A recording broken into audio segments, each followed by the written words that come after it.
ये इजी है, मैं आपको बताती हूँ। क्योंकि हमने पढ़ा है कि जो क्वार्नरी नंबर सिस्टम है उसमें कितनी डिजिट्स होती हैं, 5, उसको हम क्या कहते हैं, बेस 5, ठीक है। तो उसमें कितनी डिजिट्स होंगी, 0 1 2 3 4। अब 1 2 3 4 5, तो ये बेस 5 है तो इसमें 5 ही डिजिट्स आ गई और 0 भी हम इसे काउंट कर रहे हैं। तो 0 से 4 तक ये सेम ही डिजिट्स होंगी, जैसे डेसिमल में जैसे क्वार्नरी में। और हम 5 को डेसिमल लेकिन क्वार्नरी में 10। अब ये 10 कैसे आ गया ये मैं आपको बताती हूँ। इसको कन्वर्ट करने का तरीका ये है कि 5 को जब हम 5 से मल्टीप्लाई करेंगे तो ये 5 पे 5 की टेबल 1 टाइम्स और ये 0, तो ये 10 आ गया, ठीक है। अब 6 को हम जब 5 से करेंगे तो 1 टाइम, तो ये 11 आ गया। तो ये टेबल ऐसे बनी है। और 7 को हम क्या करेंगे, 5 से डिवाइड करेंगे तो ये 2, और 8 को जब हम 5 से करेंगे तो ये 1 और ये 3।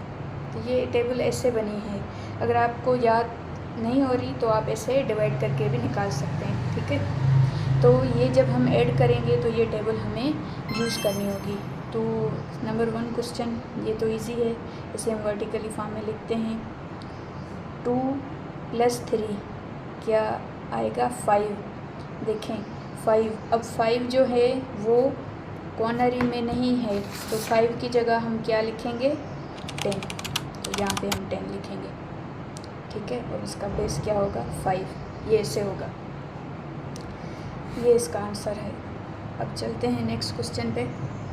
ये लिखेंगे 1 2 3, उसको ऐड करते हैं 2 3 4 से, ये दोनों बेस 5 हैं। अब देखें 3 + 4 क्या आएगा, 7। अब 7 को टेबल में देखें तो क्या है, ये 12, तो 2 नीचे और इसकी कैरी ऊपर।